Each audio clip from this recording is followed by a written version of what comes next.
Hello, and welcome to the Southcoast Artist Index, where artists, performers, and writers, as well as curators, directors, and supporters, anyone with ties to the creative community, drops by to introduce themselves to you. We'll talk about their beginnings, their vision, their passion, and so much more. Hello, everybody, and welcome to another podcast from the Southcoast Artist Index. This is going to be part of a more contemporary series, meaning that things that are happening around town are going to be podcast and released almost immediately compared to our Artists in Focus podcast, which are released on a staggered basis. The name of this series is going to be Street Level, for a lack of a better title at this particular point in time. Our first guest, our first official Skyped in podcast guest for Street Level is Jill Law. She's been with us before as an In Focus guest. And Jill, welcome to the show. Thank you. Glad to be here. We are all feeling the pressure of I don't even know how to describe it. Waiting for the other shoe to drop. I don't know. How are you feeling about this whole pandemic lockdown, staying at home kind of thing? It's Groundhog Day every day. Wake up. Is it the next day or is it the same day? I don't know. It's not an easy time. I can tell you that. It's not easy. Well, when you consider the projects that we're both involved in, the Dartmouth Cultural Center spring catalog, and it may look like the summer catalog is going to be affected, and now your Southcoast Artist Studio Tour, is that the correct? Yep, the Open Studio Tour. Open Studio Tour. So anything that's live, it's a horrible segue. Anything that's live is kind of dead. It's dead. We have to go about it in very ingenious and very creative fashion. True enough. So, what are your thoughts about all of this? Well, I think everyone's doing their best as artists. You want to stay creative and you want to stay fresh and you want to stay current and you want to stay connected.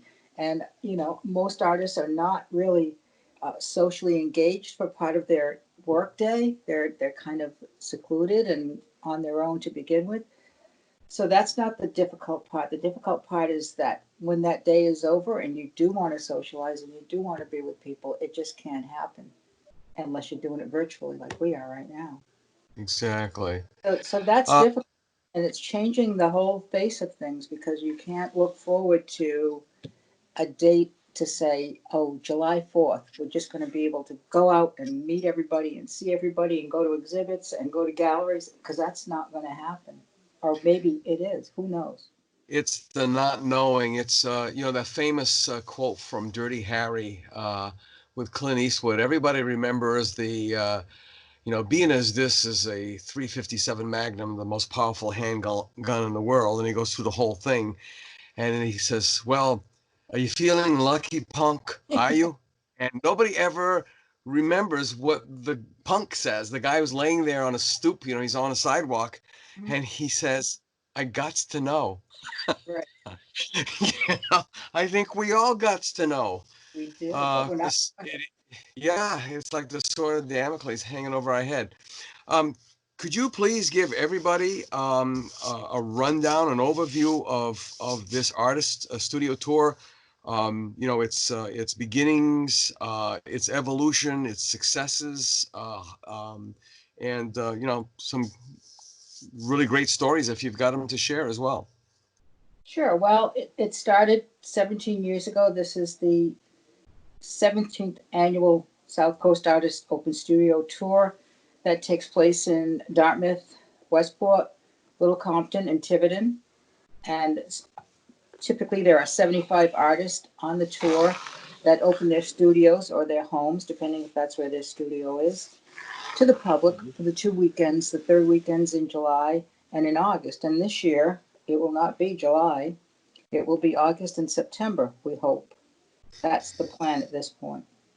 It had humble beginnings many years ago, 17 years ago, with a small group of artists who decided that it was time to make it known that this is a great art community, the South Coast. So they started a small tour with, I think there might have been about 20 some members that got together and designed a map and a brochure and handed it out, and it got the ball rolling. And it went on and is still going on. It's now we're from the 20 some members at that point, we have over 150 members. A lot of the members don't participate with the open studio because they just don't have the capability, or they don't live in the four towns, which is a prerequisite. And What are these four towns? One more time. Dartmouth, Westport, Little Compton, and Tiverton. So Dartmouth, Westport, Little Compton, and Tiverton. Yes. So you have to be a resident, or you have to be the guest of a resident in one of the towns, or your studio would have to be in the town. So you might live in East who knows where, but have a studio in Westport and open it for that week, those 2 weekends, or one of the weekends, depending on what you choose. And you're also, each person that has a studio in one of the four towns can have a guest from anywhere. They could be from who knows where in the country or next door. And they don't have their own studio. So we typically we want it to be just the two people because that really gives it the what it's meant to be, an open studio, not a gallery, not a space where people show up, set up a tent and put their artwork in it. We want people, visitors, to see how people make their living, how they make their art, what their processes are, and what inspires them, what drives them, which is typically what you'll see in an artist studio. Right. So on a day-to-day basis versus a staged event. Exactly. So we've evolved. We did have some group spaces initially, and we kind of realized that they were petering out on their own, or we had to say there's a limit to what we can accommodate logistically on a folded piece of paper that's a map. Logistically, how many people can you put on this paper and still be fair to everybody, still have the same exposure? And when you look at the map, each artist has a postage stamp size image of their artwork, and that's what 75. If there were more, you'd probably be eliminating their artwork. And the other serious consideration would be, because we do often get asked if we can increase the tour, maybe include another one of the surrounding towns, and it doesn't make a lot of sense from the standpoint of how many studios can you go to in a weekend? I don't know anyone. I don't have any visitor that's been to my studio that says, "Oh, I've been to 74 studios. You're the 75th." That's not happening. It's just impossible. So I think on average, if the studio is lucky enough to have 50 or 60 visitors on a weekend, that's pretty good. Some towns that have a higher concentration of studios closer to each other, those people may see 200 or 300 people. But at that point, given that it's 5 hours long or 6 hours, the people marching in and marching out, they're not really there to see your work. They're there because that's the thing to do. The best visitor is the one that comes and says, "I'm here specifically because I want to see your work." That's the biggest compliment, right? Are there any hospitality components? Jug wine and processed cheese. Like at opening that kind of thing, and a box of crackers at each one of these, or does each one have its own particular persona, so to speak? That's how it goes. Each artist or each studio would have their own persona. Some people probably don't serve wine. The majority of them do have wine and maybe beer or some type of cold refreshment. And typically there's some pastries, cheese and crackers, fruits, veggies, those kind of things. We also, on the map, on the brochure map, there are listings of the area restaurants who are sponsors. and there's usually 4 or 5 for each of the towns where you can stop in and get refreshments, food, take care of human nature, as nature calls. There's also sponsors who are on there that are shops or grocery stores or gas stations, anything like that, that want to be on the map, that want to support the artist, and they want to have visitors of their own come in and patronize their businesses. Do any of them offer discounts or promotions? Not that I've been aware of, like a special Southcoast Open Studio Tour sale. I have never seen that. I have not seen that. That's Yeah, about, a a lot of these. 2% off, or I've never seen that. That's not a bad idea for these businesses, but that's your marketing coming out there. Sneaky. Yeah, it is. Yeah. One of our biggest supporters and donors is Cardi's, and they're not in anyone, but well, they are in the 4 towns now that they've had all the mattresses stores open up, the mattress shops open up. But prior to that, they've been a sponsor for a long, long time and a huge supporter. Always publicizing us in the Province Journal and other publications on their own page. And they're very charitable, and they've been just wonderful over the years. So I do have to give them a shout out. And they do it simply because they like us. There's no other reason. Any of that area in those 4 towns?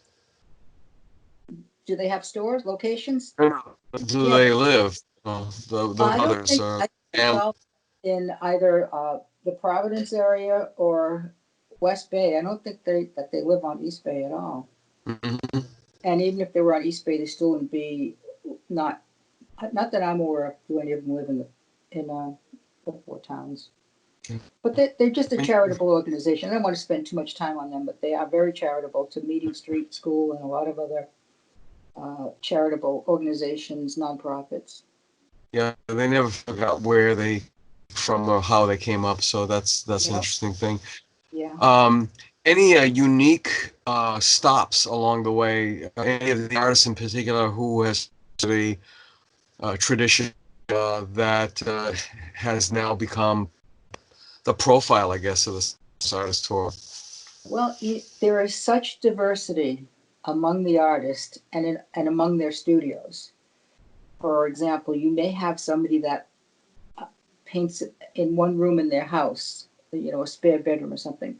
Or then you have other artists who have a whole building dedicated, for example, Peter Aldrich has this fantastic studio in Little Compton looking at the ocean, and he built a barn, a brand new barn studio that's it's an amazing property. Just to see that on itself is like going on a garden tour or something, only it's a house. It's a building.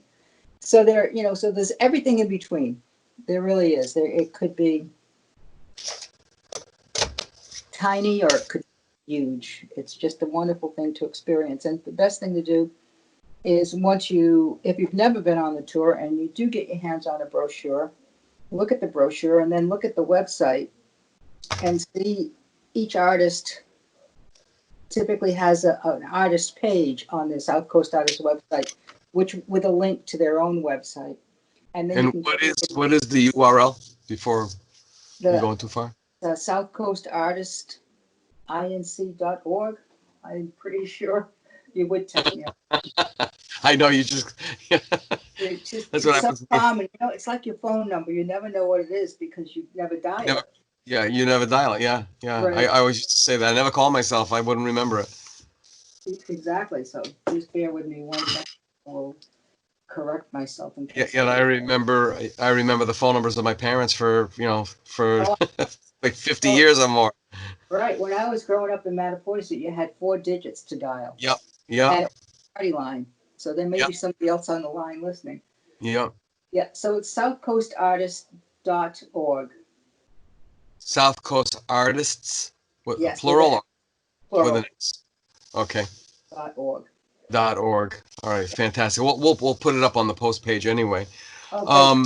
There's a wealth of information talking about a garden tour, Mhm. and that's not really like a funny thought. It's actually a kind of a cool thought because, as everyone is evolving, trying to figure out how they're going to salvage or evolve or survive or whatever, through something that we don't know how long it's going to last. And the worst part of this whole pandemic is, unfortunately, unless it touches you directly or personally, it's not a real thing. It's just something you have to deal with. But that's a whole nother story. But imagine just putting together a compilation video of um, of all of the stops, at some of these magnificent studios, and that might be something that would get people's attention. That's for sure.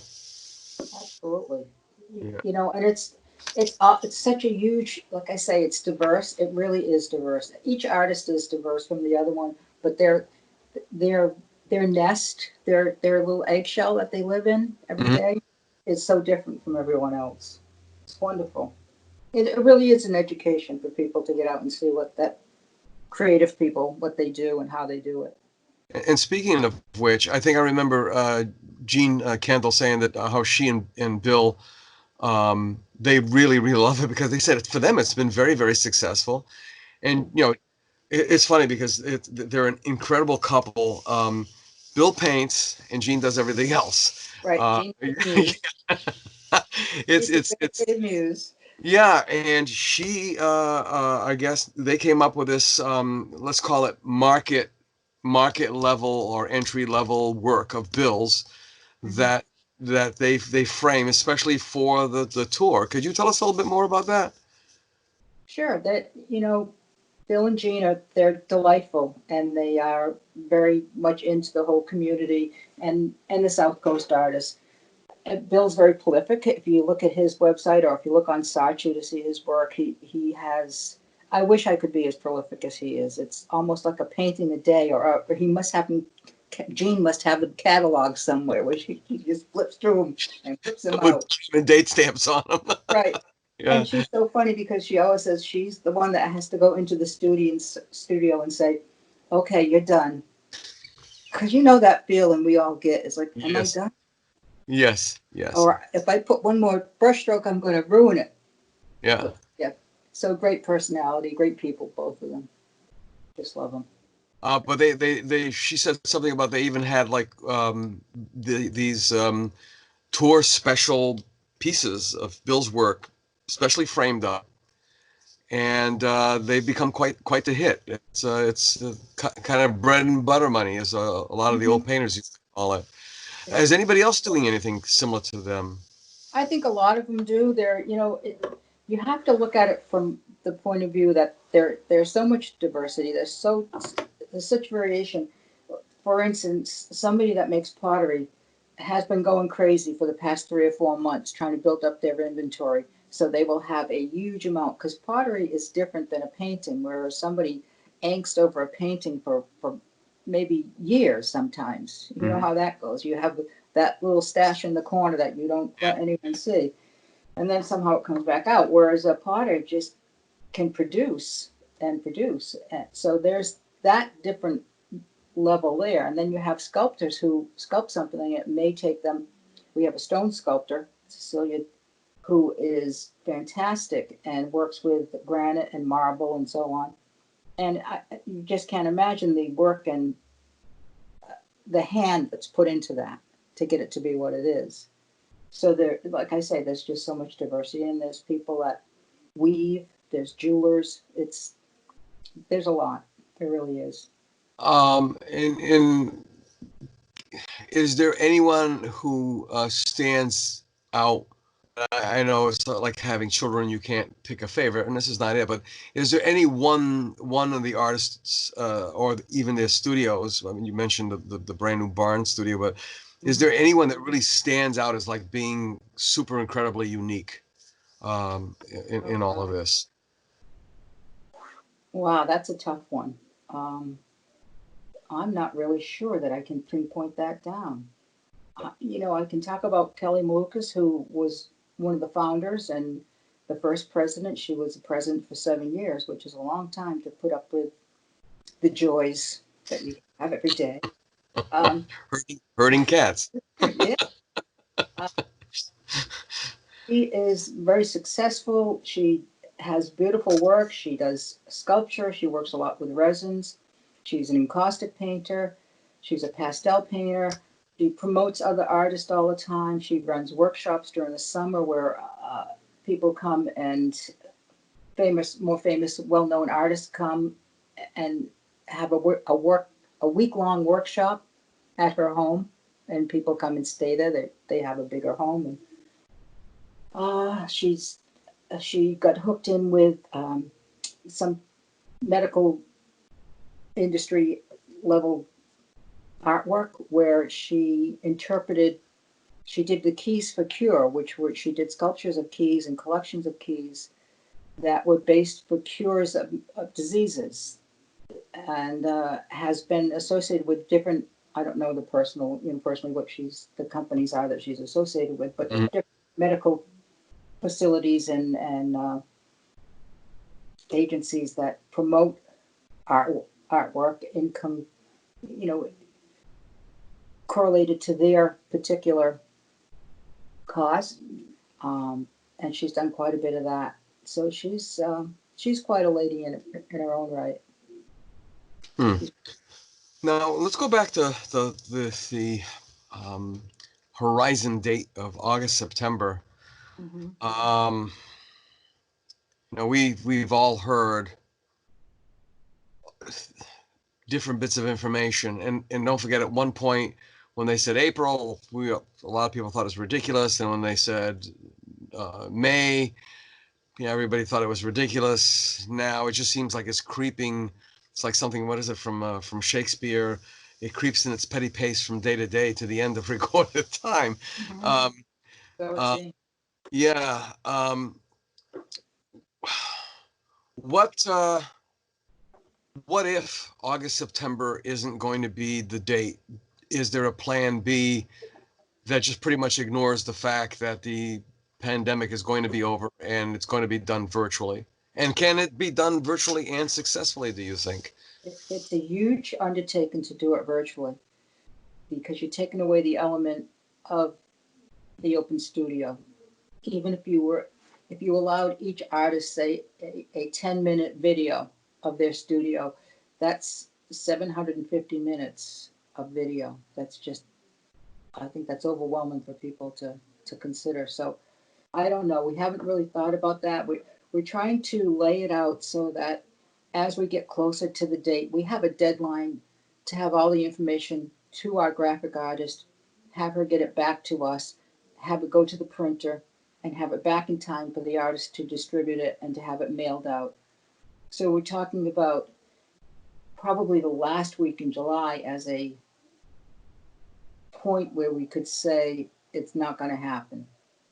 It's actually the last week in June where we would have to say we're going to go forward and have the things printed and so on and have the graphic work done. But actually, July we could burn it all and say, well, we just spent all that money for banners, posters, uh, PR work, the brochures, and lose that. So it's really a tough call. It's a very emotional up and down journey day to day of trying to rationalize just to myself that this is a possibility, that it might not happen, but also having to tell my board of 12 wonderful people that this may not happen. And of course, there's natural resistance to losing something that's been so much a part of your life for years that Mhm. it's hard to say. And I it's been tough. So we're planning that way at this point is going by what is the deadlines that we have to meet. And if we can meet those deadlines and, in the third week of June, if the governor or whoever is going to make the call and say it's okay to go out, or we think that we've reached the flatten the curve and we're now going to be able to start. I mean, it may be the point that people that come to your studio maybe have a mask on, or maybe you have to limit the number of people that can come into the studio at one given time. So I don't know, Ron. It's a I day know. to day. Excuse me. It is a catch as catch can. It is a roll of the dice. Uh, but we have to come out of this better in some ways because we've been pushed to our limits as creative people to come up with better solutions or viable solutions or uh, financially feasible solutions. If you were to have to go completely virtual, Mhm. what would you highlight? Since, like you said, there would be 750 minutes of video, Thank you. which would have to be chapterized. You'd have to break it all down, Right. uh, and that might not be a bad idea. But then again, the big loss there, other than the person-to-person interaction, is, and this is a reason why obviously a lot, if not all, of the artists participate, is lost sales. That's very. It's We have it's discussed about that. sales. In this case, it'd be lost sales. Yeah. We've Um, been.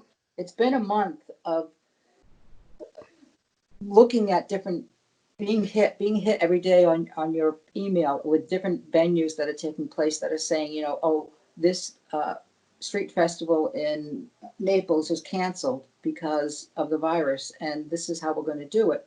And they might have X amount of images that show someone's artwork, maybe 4 or 5 images with prices or price on request, mhm. and then a link to the artist's webpage. But that's totally different than going to their studio.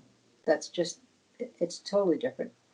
So we had a we were invited by Kathleen Hancock at the Grimshaw Gudowitz Gallery at Mhm. BCC for an invitational in through June, beginning of end of May through June, and that's been postponed. So we're moving that to hopefully the end of August to mid-September or so, which would be right in between our tours. And with the hope that it will actually run as a normal opening reception, maybe not an opening reception because of the crowd, maybe by appointment, and last resort would be virtual. And they were willing to, God bless her, she was willing to go forward with a virtual tour in May and June. But we thought about it, and there's going to be so many virtual tours taking place that I think it could be lost in the haystack. And it's also the the opportunity for a lot of these artists, a lot of our artists who don't show anywhere, they're not in a gallery anywhere.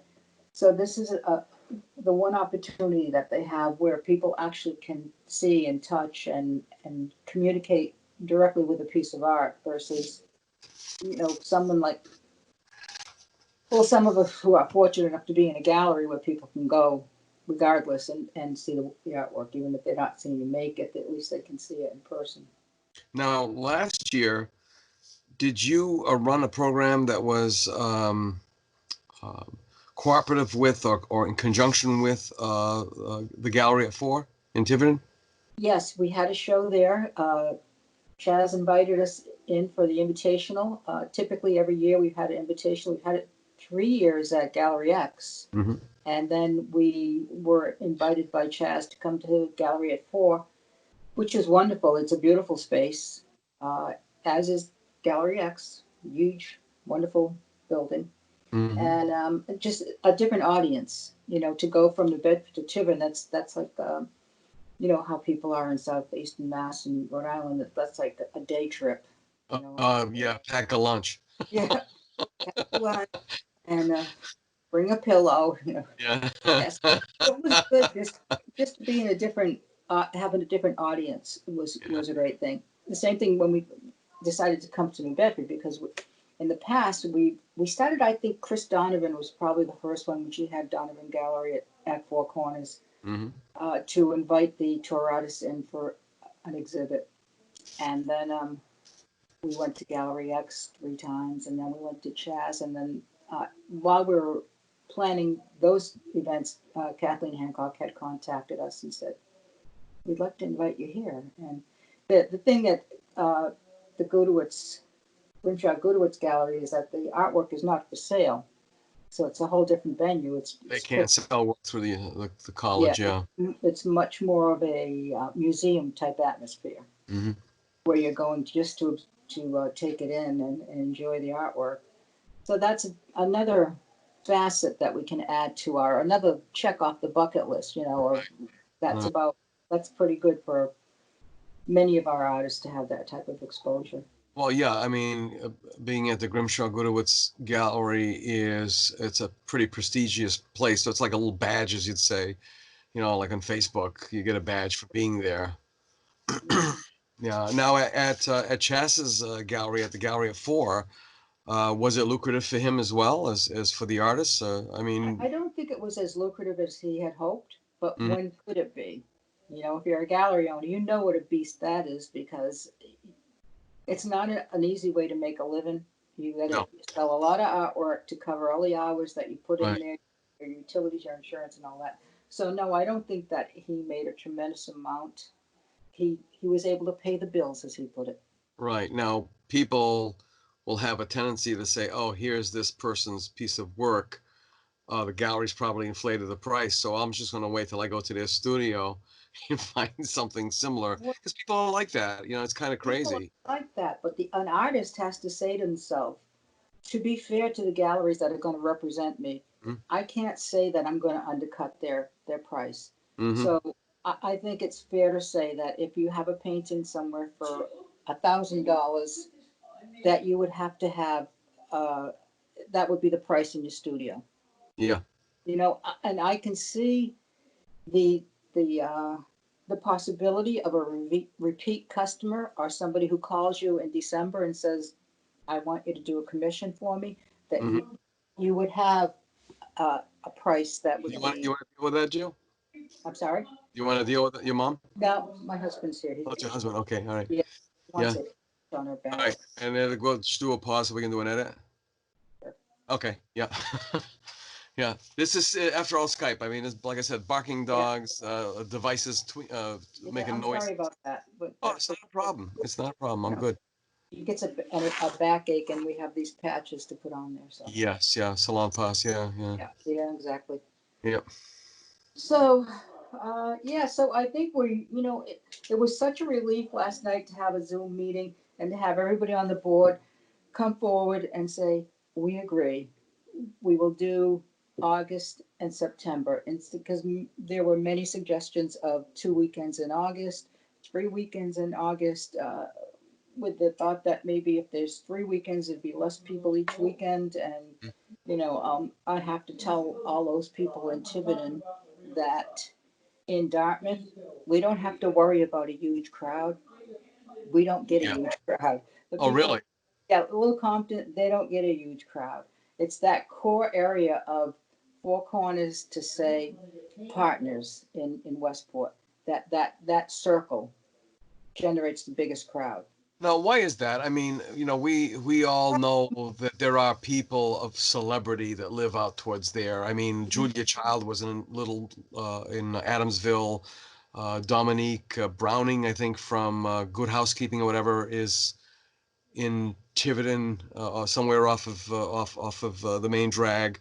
And there are like a bunch of other kinds of people like that you may know or not, and some of them who are just wealthy. That's their summer places. Do you think that that's a thing, or is it just that the Four Corners has always been what it is, Four Corners? The Four Corners, they're so art orientated. Hmm. They have little mini festivals all year that promote art, Hmm. whether it be kids art to adult art professionals. There's always something going on. Hmm. I'd love to see that happen in Payneham Village. I'd love to see that, the balance between the two. Right. But it's a world that we can't control because Payneham is so close to New Bedford and there's so much going on in New Bedford. So how can you? But again, the influx of summer people, as you say, even Norm Abrams from This Old House has a place in, I think, Tiverton or Little Compton. Okay. All Yeah, right. so there is this migration of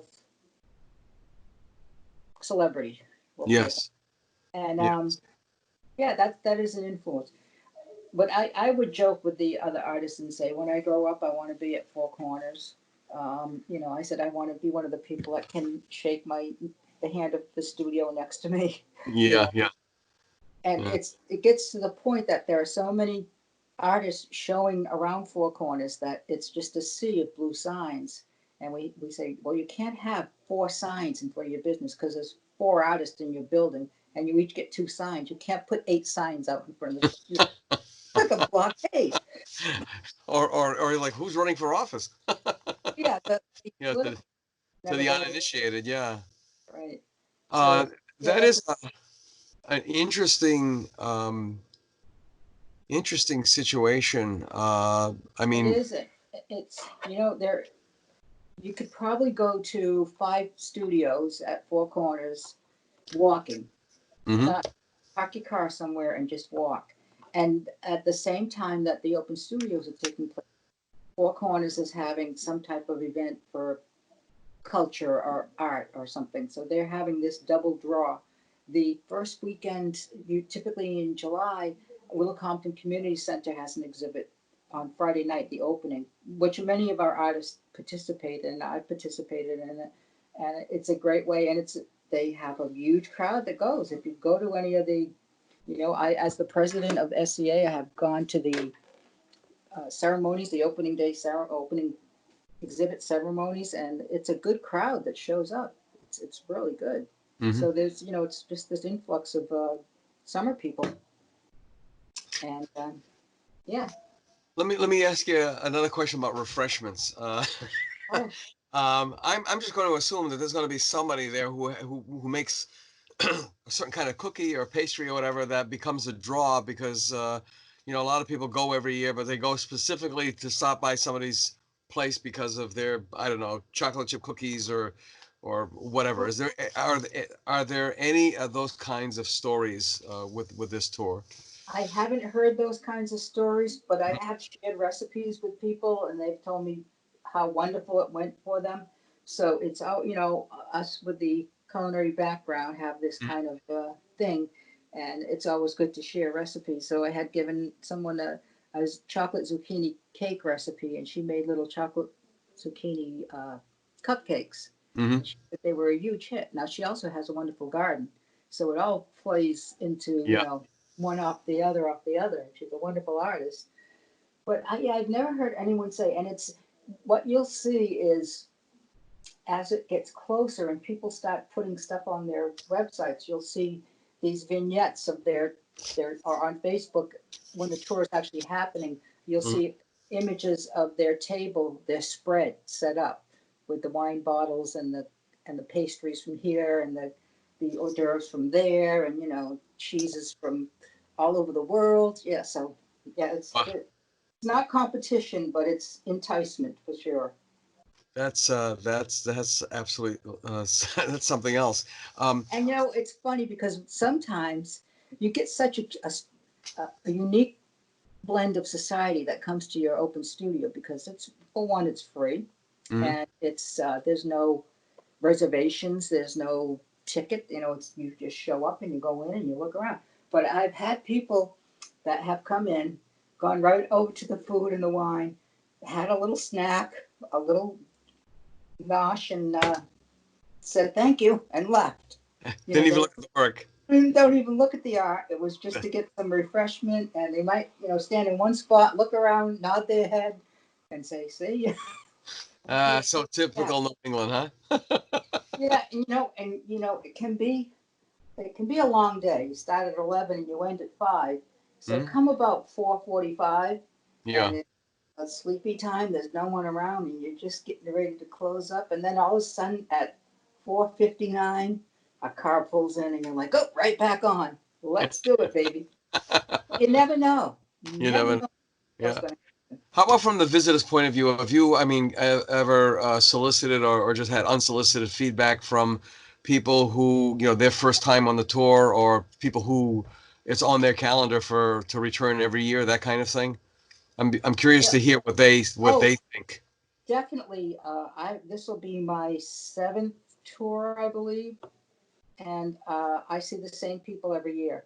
And very often the same people don't buy anything, but they come in and they appreciate what you're doing and they want to know what you've done and they want to have some of your zucchini nut bread and a glass of wine, and the kids are with them, and it's all of that's going to change though. I think I don't know how it's going to change, but I think time will tell when we get there. But yeah, a lot of people, many of our artists have repeat visitors every year. Other than free, which is a very powerful enticement in this area, other than free, what else brings them back, even the ones who don't buy? I think it's just the camaraderie, just to socialize, and some people come in and they're just really quiet and they just look at the work. And even if a lot of people, a lot of artists are introverted and they don't really socialize that well unless, they get in the mood. But I will try to cajole information out of someone, why they're here, where they're from, what they're doing. And a lot of people come from the Boston area. A lot of people come from southern Rhode Island, close to Connecticut border. And so they've traveled a ways to get here. And for the most part, they're coming to see the art and how it's made. Okay, so And is there an 80/20? The greatest amount of your crowd comes, 80% of your crowd comes from the furthest away? I'd say that I don't think that there's a lot of Dartmouth residents that come into my studio. I think most of them are from elsewhere. There are some, and those people I've gotten to know, and a couple of them have become my students, so that's nice. They have purchased my artwork and remind me of that now and then, which is nice. Um, so that's always nice. And then a lot of the times, you don't make a sale that weekend, but 2 months later, somebody calls you and say, "Oh yeah, I remember that piece, and I can't stop thinking about it. Do you still have it?" So that's a wonderful thing too. And I Yeah, think all of the artists get their share of that people remember what they see. And some people will ask to take photographs. But the cutest thing that happened last year is I had a woman come in right off the bat, Saturday, around 11 o'clock, and first day of the tour. And she had a little girl with her daughter, who was probably about 5 years old.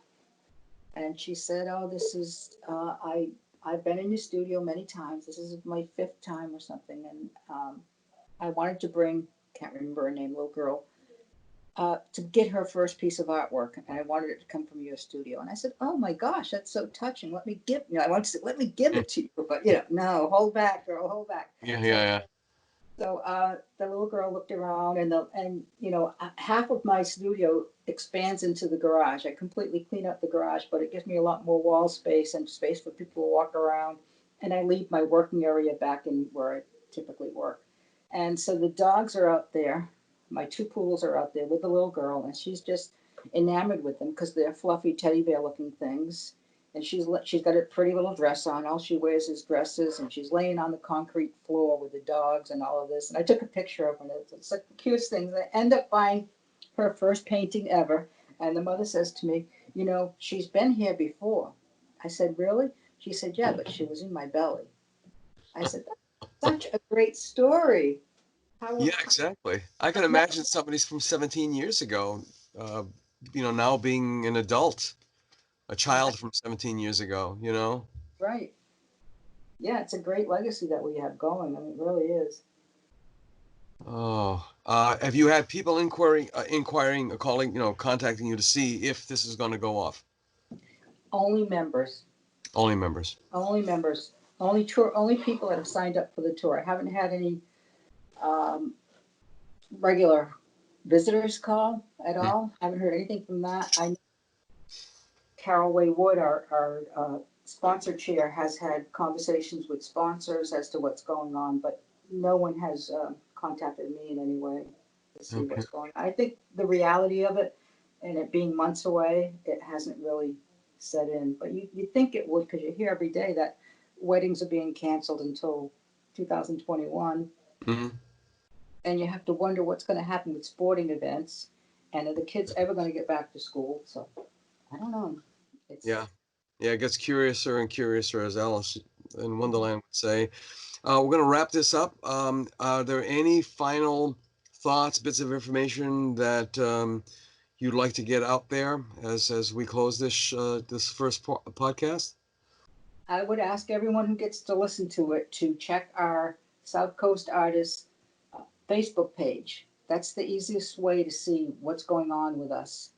You can go to the website, you can sign up for our email blast and email list, and we can send you emails like we send to everyone else, which is probably about 10,000 emails when they go out to tell you what's going on and what the schedule's like. But on a day-to-day, week-to-week basis, if you check our Facebook page, our communications chair, Lindsay Epstein, does a great job keeping it current. So. All right, excellent. And I will put all the information that you need on this podcast's post page or post on the Artist Index website. And then, as you know, we also do the social media. We'll push it through Instagram and through Facebook as well. So hopefully, with everybody working together for a common cause, it'll turn out fine, no matter how it's gone about. It's going to be good. It is.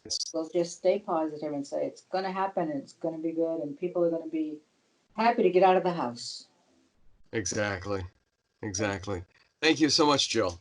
You're welcome. Thank you, Ron. And we'll see how it goes. This is Ron Fortier with another podcast. This one is the first of our On the Street series. And stay tuned for the next one. We'll be coming at you very shortly. Thank you. Bye-bye. You're listening to the South Coast Artist Index, conversations with the creative community's visual, performing, and literary artists.